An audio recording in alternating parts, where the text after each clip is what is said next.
Ladies and gentlemen, boys and girls, non-binaries of all ages, welcome to How to Make a Literal Cat in Your Favorite RPG. If you're here to learn how to do character creation, you're in the wrong place because this is the Cat Creation Podcast. I'm one of your hosts. My name's Joel. I'm another one of your hosts. My name's Avalon. And how are you today, Avalon? I'm doing pretty good. My hands hurt a little bit from rock climbing, but you know, c'est la vie. Been going on all those adventures out in the Mediterranean. Fascinating. What have you been up to? Other than getting sand in my eye, not much. I've been playing a lot of Pokemon Legends ZA. Fun game, I hear. Yeah, great game. Speaking of games, we're here to look at a game. What are we looking at today, Joel? What do we got? We're looking at a game that is based on 1930s pulp fiction. Dicey Tales by Jeff Mejia, aka Dicey Tales Productions. All right. I'm interested to look. This cover art looks interesting. It looks very,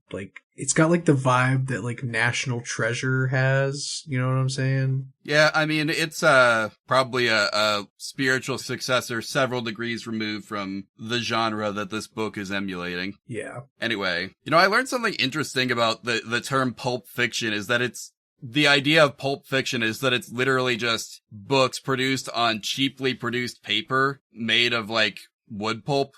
Oh, really? Yeah. So it has nothing to do with the contents of the story. Oh, no, they actually tell the same story in the book on page 1. It was taken from the cheap quality wood pulp paper on which the stories were printed. Oh. It was an inexpensive market of books that wore out really easily. So, these are cheaply produced books. That's the idea of it. Okay. Yeah, we've got some genre things over here, too. Examples. Oh, yeah, for sure. Espionage, jungle adventure, South Pacific, and Tales of the Orient. Yeah, whatever you needed, Pulp Fiction had you. They gotcha. They even had a sword and sorcery magazine called Weird Tales. Oh. There you go, everyone. That's what we're working with. 1930s Pulp Fiction. All right. I'm excited to take a look at it, but before we get into the book, we have to get into the show's rules. Oh, heck yeah, we do. These are the rules that we as a show follow to make sure that we remain on target, on brand, and on cat. Because we're making a cat. That's rule number 1. We accept no cop-outs. We're making the exact animal that comes to mind when I say the word cat. No anthropomorphic races. No people turned into cats, no lions, no tigers, no other cop-outs you can imagine. Rule number 2 is we cannot use homebrew/house rules. If the rules in the rulebook don't explicitly allow something to happen, we count it as a rule broken. Rule number 3, if the game includes stats for a literal cat, those must be used or adapted to the game's character sheet. I'm assuming we could not find a literal cat stat block for this one. Absolutely not. Yeah. Then on to rule number 4, which is the character class, background, playbook, job, what have you, must exist in the game's core rules or as part of an official expansion. We cannot use homebrew classes, they don't exist. And I don't believe we're looking at an expansion or if this game even has one. Dicey Tales Productions has produced a lot of stuff for Dicey Tales.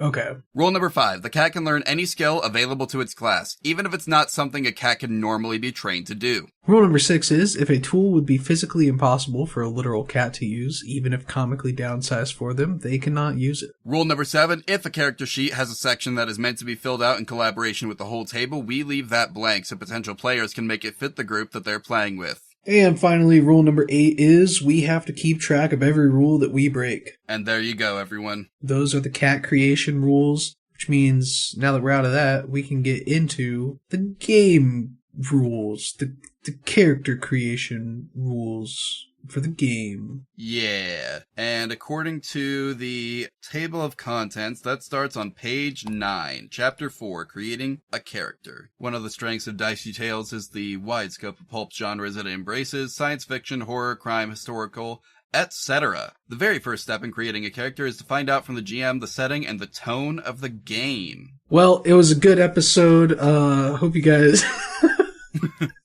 I think we're gonna have to lock into something. Okay, we have a request from an audience member who sent in a picture of their cat, so I think we try and go along with this, and I think it's going to lock us into something along the lines of historical fiction, but we'll see. Because Kimber sent in their cat Muffin. Muffin is missing an eye, and so Kimber has requested that we make Muffin into a pirate queen. We're gonna see if we can do that in this game, which encompasses a lot of stuff, so I'm assuming we might be able to. Yeah, it seems like a pretty broad range of genre, but it all leans into that, like, escapist fantasy fiction, right? Yep. So this could be another character from like an Indiana Jones type adventure. This could be some other type of historical fiction. You could probably make an argument for science fiction or the right kind of sword and sorcery.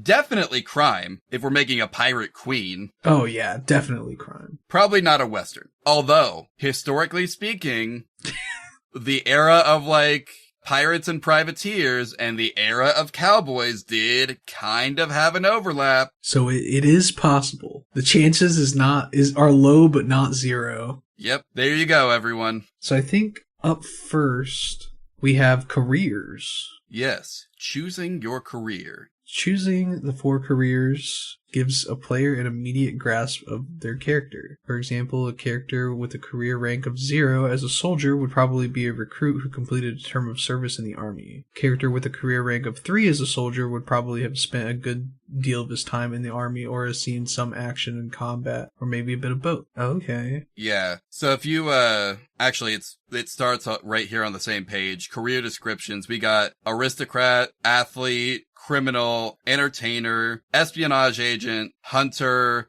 journalist, laborer, law enforcement, mechanic, merchant, mystic, physician, pilot, priest, prospector, rancher, sailor, savage, because of course it's the 1930s and we still, well, you know what? I can't say that in the 2020s we've completely escaped the idea of the noble savage or anything like that, can I? Yeah. Unfortunately. Then we got scholar, scientist, scientific wizard, soldier, vagabond. Scientific wizard.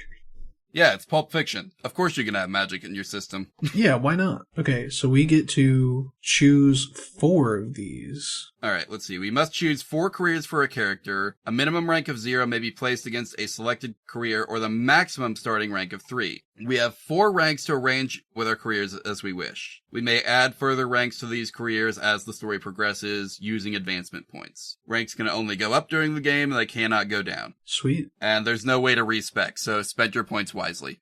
Alright. Well, I think we know what our 3 is going to be, right? Well, let's choose our things first, and then we can come back and, like, assign ranks. Okay. But yes, obviously sailor/navigator has to be one of them.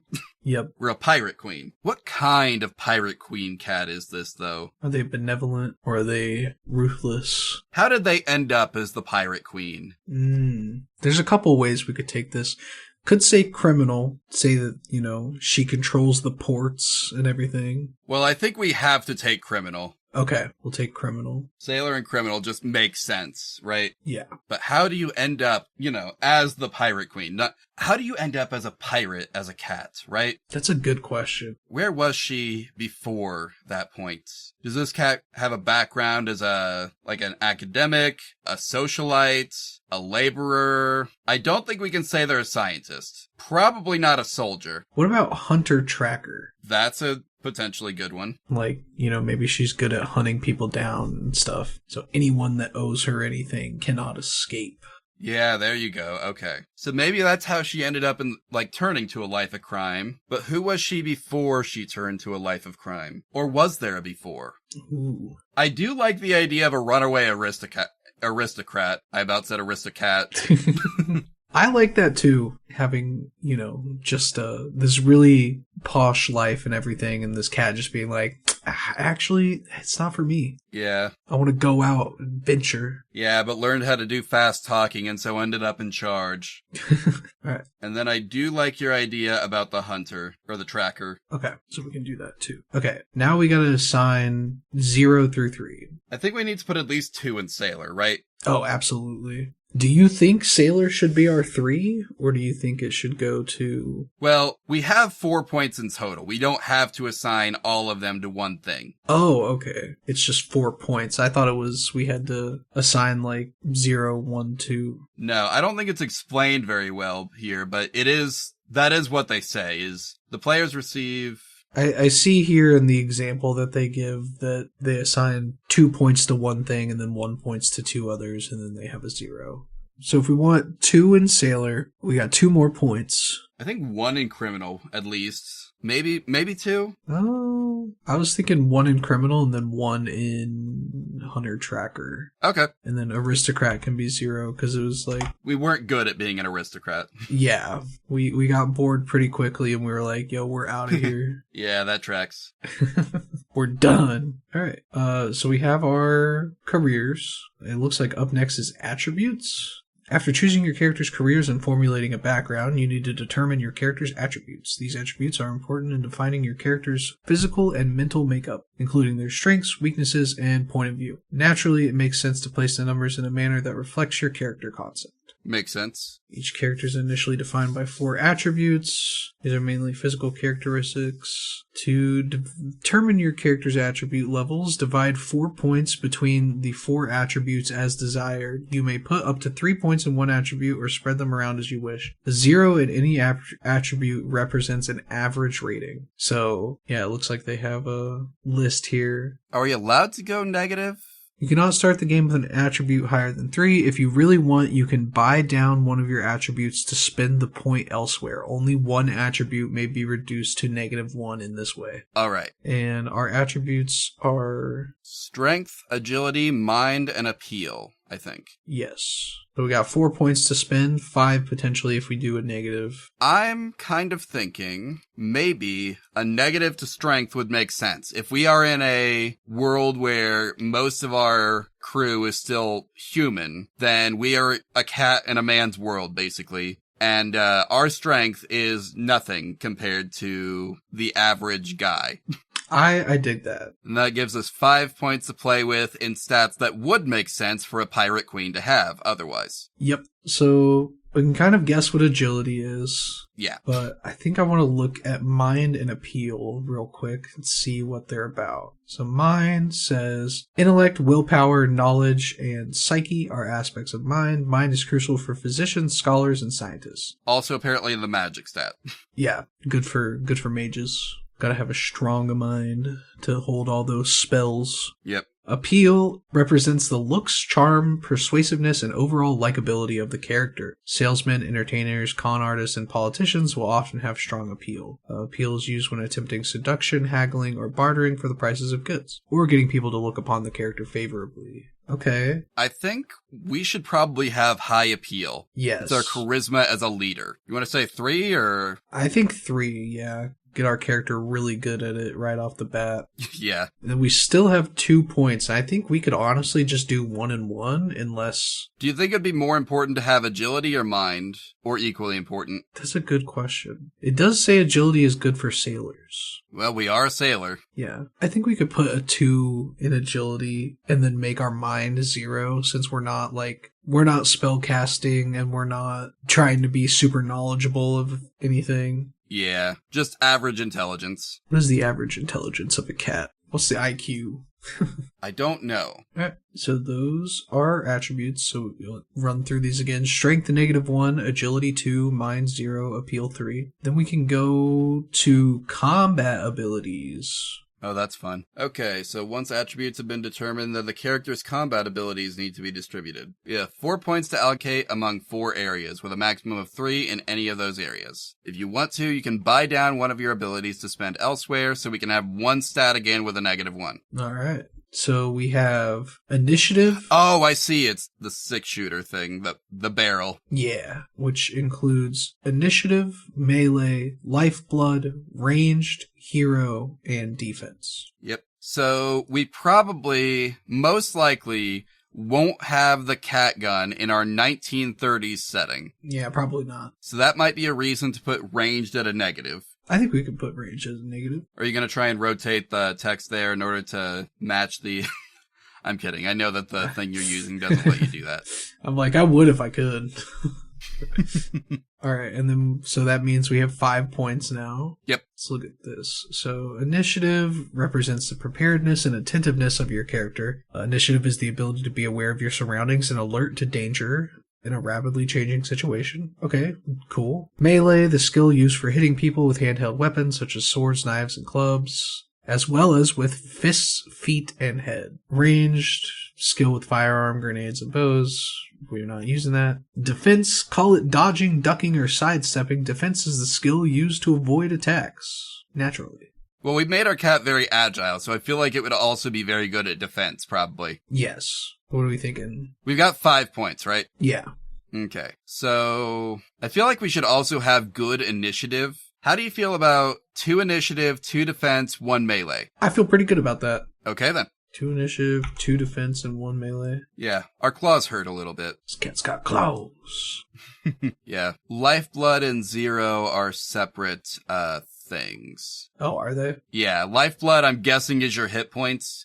And hero points, according to page 16, we start the game with 5 of them. Yep. Character has 5 hero points to start the game with. You can be a hero 5 times, no more, no less.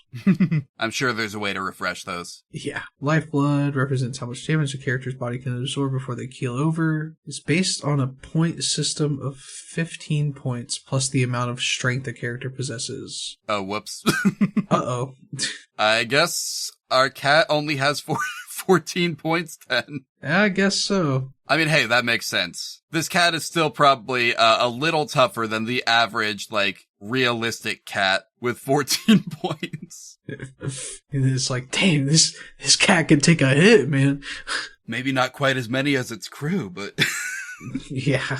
Alright. So those are 6 shooter stats. Now, you guys can't see this, but these are arranged in a revolver chamber. Yeah.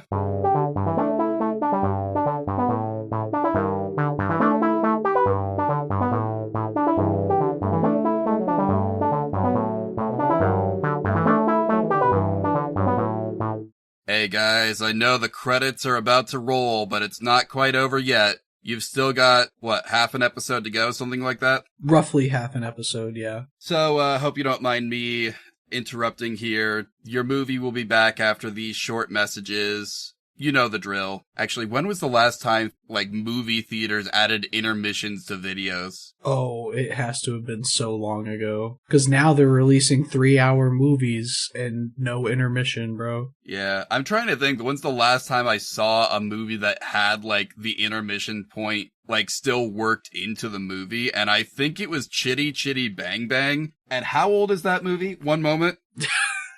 That one's pretty old. 1968. Damn, you went to the movie theater in 1968?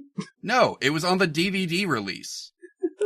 Oh my gosh. When was Titanic released? That one technically had an intermission. 1997. Okay. A little sooner. This is 28 years ago. What do you mean there's a Titanic 2? There is not a Titanic 2. You are lying to me. It's an Asylum film. Titanic 2 from 2010. It's not literally, like, it's by the Asylum, who, you know, that's Birdemic and, like, Sharknado. That's the kind of movies they make. They release on the Sci-Fi Channel. Hey, listen, Sharknado was...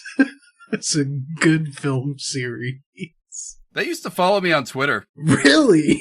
I don't know why. That's incredible. Did you participate in the voting of if that one lady would die at the end of Sharknado 3? I didn't know they made a Sharknado 3. There's like 6 of them. Incredible. At least. But we're not here to talk about Sharknado. We should... Although, they've probably made several movies that would fit the theme of action fiction autumn. Oh, absolutely. They are action and they are for sure fiction. Yep. But, like Joel said, Action Fiction Autumn is coming to a close. And if you've enjoyed Action Fiction Autumn, this was actually voted upon by some patrons. Yeah. So I believe once this season is up, which is now, the new poll should be posted very soon. And so you can head on over to patreon.com/badgertrove. And over there, if you want input on what the next seasonal theme will be, we'll have a poll up there. You can pay a measly 2 clams, $2 to make your voice heard. Yeah. Now, unfortunately for us, not necessarily you, but us, me and Avalon, we have not actually decided on what those poll options will be. Unfortunately, you will have to hear about that in the next episode. Yeah. So I'm thinking right now, the only one that I think we're both certain is going to be there is like either call it Silver Screen Summer or Cinema Summer, Summer at the Cinema, something like that. I like Silver Screen Summer a lot. Yeah, that does sound pretty cool. But anyway, the idea is that we take like actual licensed RPGs based on movies and TV shows. There are more of those than you would think. There are quite a few of them. There are a couple other themes that we've been talking about, but I'm genuinely unsure about both of them. Just know that that will be coming up in December. I will make sure there is plenty of information about it on our socials, which are Literal Cat Pod on Blue Sky, Tumblr, and YouTube. You can also go to badgertrove.com/literalcatpod to learn more. Yeah, absolutely. So if you want to stay up to date, go follow us over there. Yeah, and like Joel said, you can check out the webpage. If you're interested in learning more about the show, that link again is badgertrove.com/literalcatpod. Yep. And if you're enjoying the show and you already know as much as you want to know about the show, you can go to your favorite podcasting app and leave us a rating or a review. They help out a lot. That's also another way you can make your voice heard. Let us know what you think of the show. Hopefully good things. Hopefully good things. It's okay if you don't. Just, even if you don't think good things of the show, understand that this is how we can get ourselves in front of more viewers. That's our best hope of it right now. We don't pay to promote the show. Most forms of advertising that we would even have access to would probably turn away more people than it would bring in. Let's be honest. So we kind of just need those recommendations from the algorithms of the platforms, and the way to do that is if you're watching on YouTube, like, comment, subscribe. If you are watching through Spotify, like, comment, follow, is that what it's called? If you're listening through Apple Podcasts, leave a review. If you're not on any of those services and your service doesn't have a way to leave ratings and or reviews, then you can probably still leave a review. Let's see. I looked it up because I couldn't remember last time. There's a site called Good Pods where you can go and leave reviews about your shows and talk about them with others. So if you don't have time to leave a review, then just the rating will be fine. Trust me. Yeah, just click those stars and hit send. Yeah, we'll understand. And we'll be thankful for just that because, again, any rating is going to give the algorithm information about who's going to like the show, especially when they're positive. Mm-hmm. Anyway, Avalon, are you on social media or doing anything that you want people to follow in some way? I am on social media. You can follow me over on Twitch and Blue Sky at Avalon Alchemist. I am online over there. Just kind of doing whatever. Nothing in particular or anything crazy coming up. But if you want to know when crazy stuff is coming up, then go follow me over there. What about you, Joel? As for me, I am on Blue Sky, Tumblr, Twitch, and YouTube at OMammerVT. Also technically TikTok, although I literally can't remember the last time I got a video out on TikTok.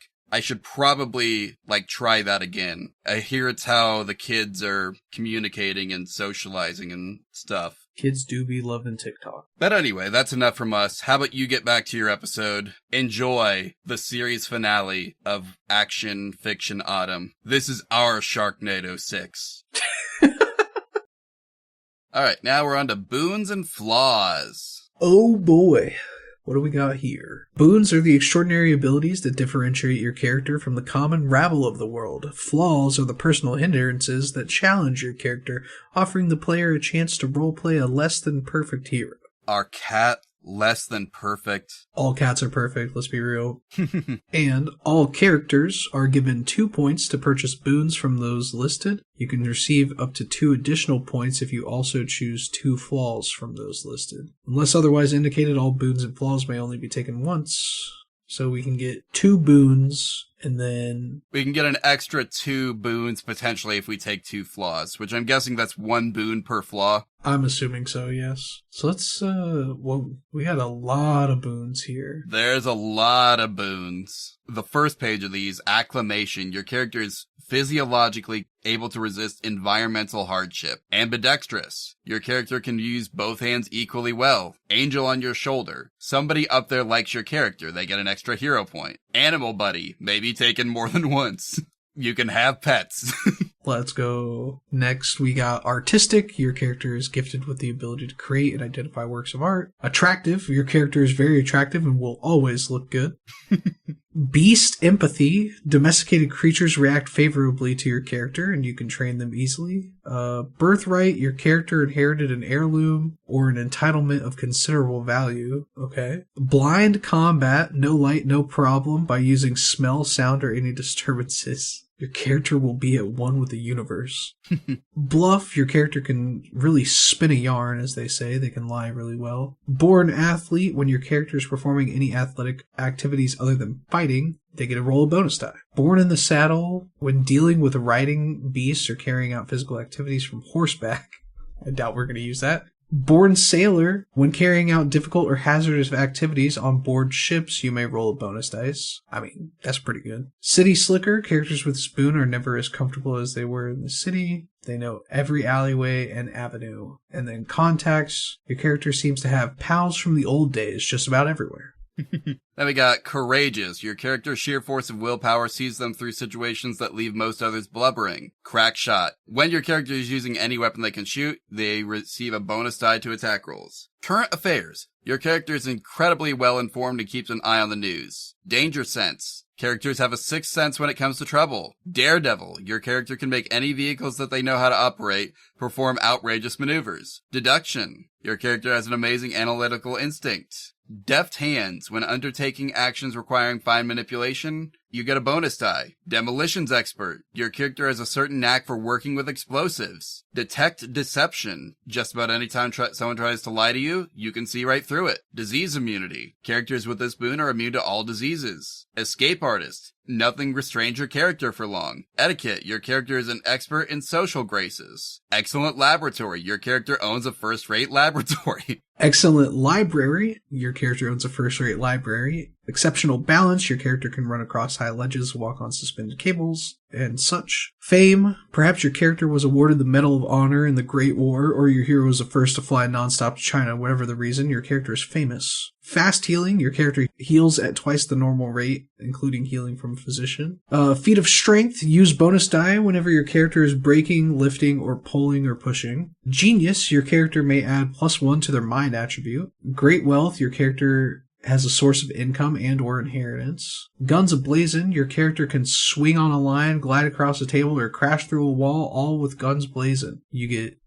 shooting at a reduced penalty. Hard to kill. Your character is solidly built. Add +4 to the character's total LB. Healing touch. Your character will gain a bonus die whenever rolling to help someone recover from an injury. Learned. When your character is recalling a fact from the area of specialty, they receive a bonus dice. Lip reading. Your character possesses the ability to read a person's lips, thereby discerning what they are saying. Magical resistance. Your character is resistant to magical effects or illusions. Man about town. Your character has a knack for blending into social situations. Master of disguise. You gain a bonus die whenever your character is trying to conceal their identity. Mimic. Your character can perfectly mimic any sound made by man or animal. Natural leader. Some people were just born to lead. A nerve strike. Your character can deliver a bow to incapacitate the rabble, or tough level opponent, in one strike. Night vision. At night or in low light situations, you can see as if it were dusk. Observant. Your character is particularly adept at spotting things that most others miss. Paper pusher. Your character is skilled in administration and bureaucracy. Pep talk. Your character is inspiring and motivational. Photographic memory. Your character remembers just about everything. Poison resistance. Characters receive a bonus die when they are resisting the effects of drugs, venoms, or toxins. Even alcohol. Quick recovery. Your character has a stronger constitution. When recovering after combat, you gain an additional lifeblood. Raised in the wild. These characters grow up in specific outdoor environment. When trapping, hunting, or carrying out other activities, they receive a bonus die. Right back at you, characters with this boon are able to snatch almost any missile shot hurled at them. Riposte allows the characters to defend against incoming melee attackers. They add a +1 to your defense. Sharpened senses. Your character's senses are far sharper. You may roll bonus dice for sight, scent, and hearing checks. Sneaky. Your character is particularly quiet and adept at moving without making a sound. Steely gaze. Your character has a look that says, "Go ahead, make your move, punk." Thunderblow. Your character must have an appropriate career to take the Thunderblow boon. So we can't even take it. It's athlete, soldier, or criminal.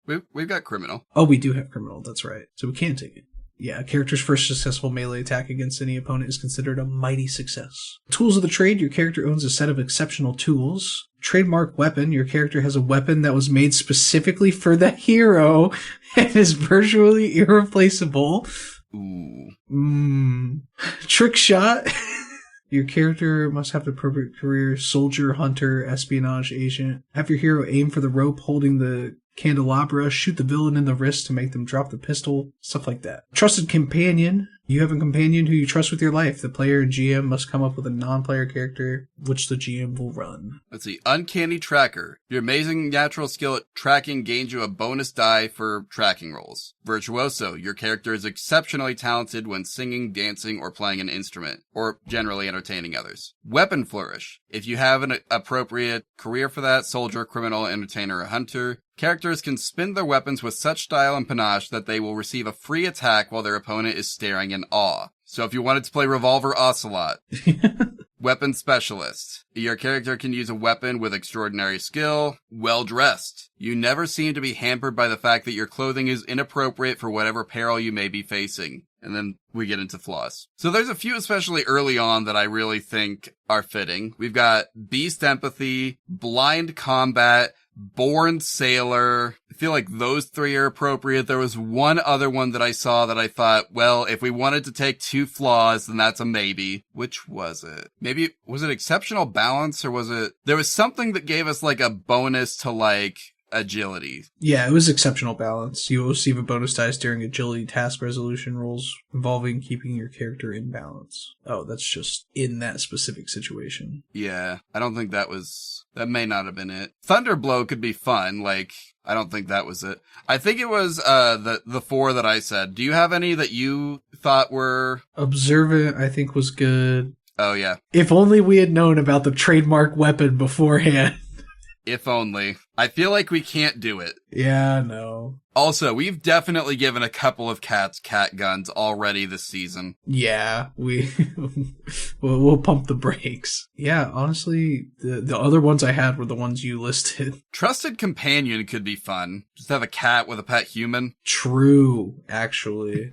Yeah, I feel like we'd have to let the audience come up with the NPC. We can't do that. Yeah. But there's your first mate. Yeah, your first mate. I actually like that a lot. Oh, Sharpened Senses was, I think, the other one that I was thinking of, but I liked it for the same reason that I liked Blind Combat. Oh, yeah, I also liked Sharpened Senses. Do you want to take that one? We could take one, the other, or both. We've got up to 4, so we've got 3 left, potentially. Let's take both. F it. Okay. Give ourselves some flaws. Yeah, we had to take at least one flaw to explore the system to its fullest. So Sharpened Senses and what was the other one? Blind Combat. And then I feel like we also have to take Born Sailor, which means that we will be fully exploring the flaws as well.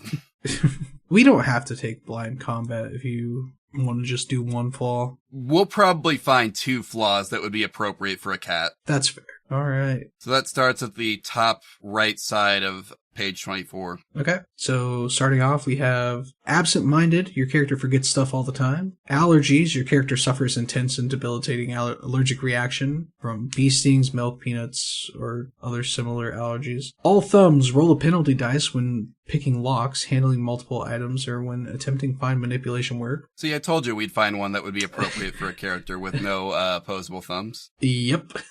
Which is funny because it's called All Thumbs. Yeah. Anger issues. Characters with this flaw have a chip on their shoulders and lose their temper over the most innocuous things. Animal aversion. I don't think we can take that one. No. Arrogant. You believe your culture is superior to others. Roll a penalty die when you dealing with people from other cultures. Well, we are an aristocrat, so maybe, but I say we look for something better. Yeah. We got Bad Liar. Whether from simple nervousness or a strong code of honor, your character is terrible at lying. Bad Reputation. Your character has a tarnished or even disgraceful reputation. Might make sense for a former aristocrat. Yeah. We got City Fella. Your character was born and raised in the city. A trip to the zoo would be considered the great outdoors. Nope, absolutely not for this character. Nope. Combat paralysis. When the fighting starts, your character will freeze up and act with uncertainty. Compulsive Gambler. your character is always ready for a game of chance. Country Bumpkin, the big city is confusing and heartless place for the new arrival. Cravings, your character is addicted to something and requires it every day. Cursed, your character has become the target for a supernatural affliction. Deadly enemy, make an NPC with the GM. This deadly enemy will appear from time to time to upset your character's plans and generally cause trouble. Delicate, your character is slender as a wand. This might be good. It would let us deduct another 4 points from the lifeblood. Yeah, true.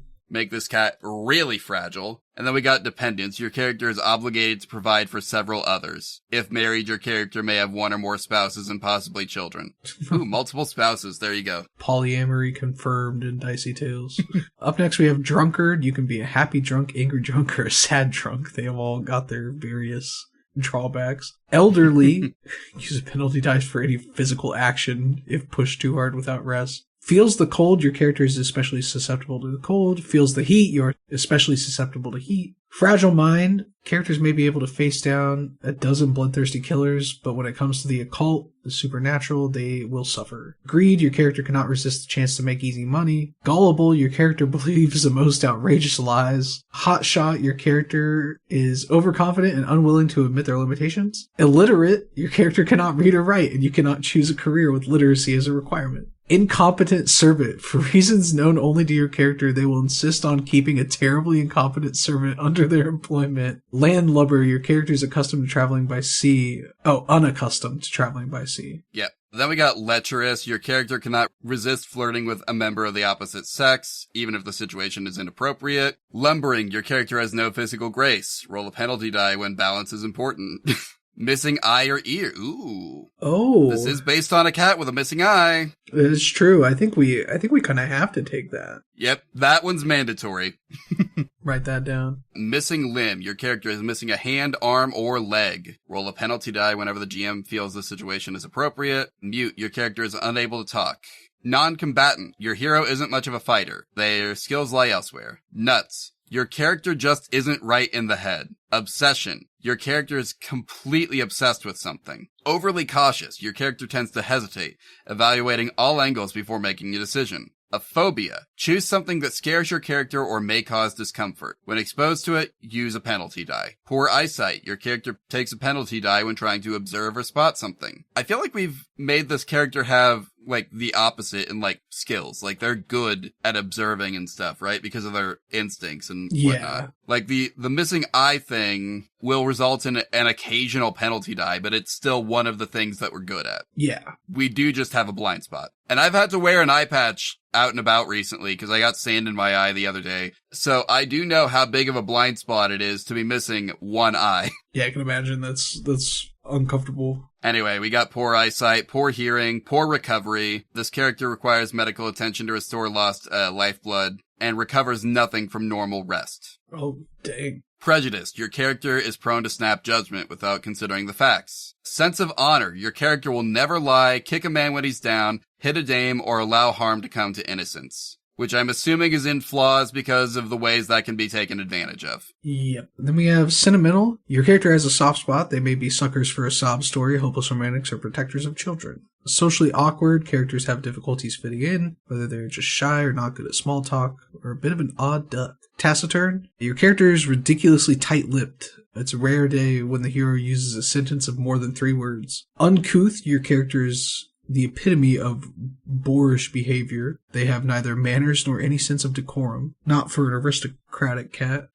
Unsettling. The character's looks or something else about them is considered disturbing to others. Vain. Characters are preoccupied with their appearance. And zealot. Your character is strongly religious, bordering on fanaticism. So there's a few others in here that could be interesting. First off, we could give this character another free NPC with either the incompetent servant or the deadly enemy. Yep. Or give them a bunch of dependents. Just keeps their litter on board for whatever reason.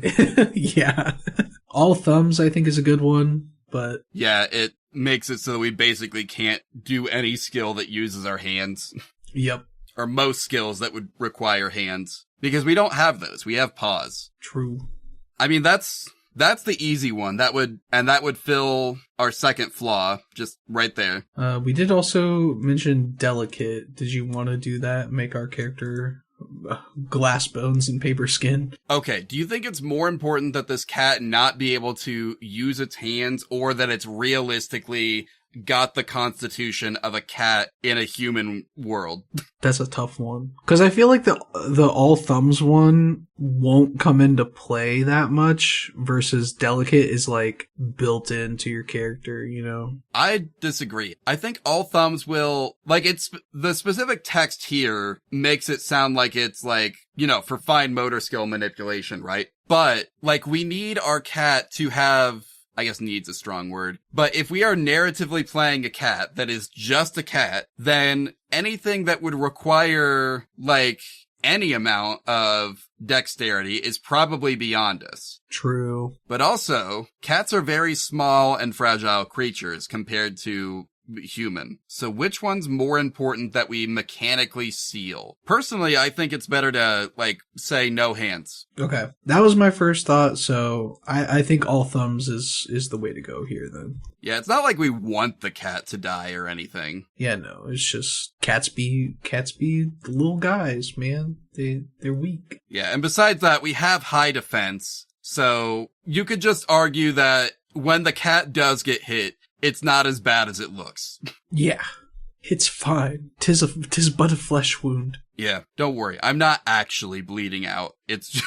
Okay, so that's our boons and our flaws. See, character backgrounds. In recognition of the world-renowned exploits of some of the famous heroes of the pulps, player characters in Dicey Tales have the option of beginning with up to 3 languages. They're native and 2 additional. You can opt for more languages equal to your mind value. So do we have a positive mind, or is it neutral? It's neutral. It's 0. All right. So 3 is still the best we can do. I don't think we're going to need all 3, or should take all 3, honestly. Languages, probably cat, and then English, but can only understand English, not speak it. Understands English, speaks cat. Yes. And then, yeah, I don't think we need a 3rd language. Yeah. What gear does my character have on him? Okay, so we should come fully equipped. So whatever you would expect a pirate queen who is a terrible shot to have is what we'd have. A tri-corner hat, an eye patch. Yeah. Is there a actual gear section? Let's see. Chapter 8 has firearms. Is that it? Melee and archaic weapons in Chapter 7. Okay. Firearms is basically just covering more. I think this is all talking. It does go into, like, what the weapons are, but I think this is all tied to combat rules, and so, like, there's a whole section of the book that is just about ranged combat, because it has to deal with, like, you have rules for shooting with the offhand, rules for shooting with cover, single shot weapons, double barreled weapons, full auto weapons, etc. How to calculate damage and all that. There's just a lot going on with firearms versus just some basic stuff for melee combat. Mm-hmm. So I think we'd count as brawling using our teeth and claws. So if you're brawling, roll a d3 and add half strength rounded down. So that would still just be a -1 for us. Okay. So basically that would be unarmed, 1d3 -1 is what it would say on the character sheet, I think, under weapons. And then if we want to try and argue that we have some light weapon, I think we could probably say that, but it would have to be something small. I don't know if we would have a light weapon. I mean, it would make sense not to have one, I think. Yeah, we are all thumbs, so. Yeah, this cat might just be unarmed. What's some, like, other equipment we could argue they would have? Maybe rope? Rope, yeah, I think is a good one. What do we want to do, like 25 feet of rope? That's way too much rope for a cat to carry. They've got, like, 2 foot at best. I'll just put rope in the player and the GM can figure it out. Yeah, there you go. I honestly can't think of anything else. Well, that might be it then. Does this cat have armor? Ooh, does this cat have armor? That's what's next in the combat section. We could just say no armor. I think it would... Oh? Okay, light armor could represent extensive body coverage in soft leather, less coverage in thick leather, or light mail. Okay, so we could probably say full coverage in like light leather or something. So, not clothes that are meant to be protective, but that do serve that purpose, basically. Okay, yeah. Like, it's not gonna stop much, but it could stop a little bit. Probably just the head sticking out, maybe the paws. Yeah. Alright, so light armor effects is D6 minus 3. So you get 0 to 3 points of damage reduction. Wait, does that mean we have to roll a d6? No, that's every time you take damage while wearing light armor, you can reduce up to 3 points of damage reduction. There's a chance you reduce 0, though. Oh, okay. Yeah, there's a good chance you reduce 0. Or if you are playing with someone who prefers static numbers, it says it also could just absorb 1 point of damage. Gamba, roll them bones every time. I definitely prefer the dice. I do too. I'll take my chances. Hey, the dice have to tell the story just as much as the players do. Was equipment the last thing? Let's see. Careers, attributes, combat, hero points, lifeblood, boons, character backgrounds, equipment. Yeah, that was the end. All right. So we can go ahead and do this last block up here at the top. Yep. Name. Muffin. Obviously. Nationality.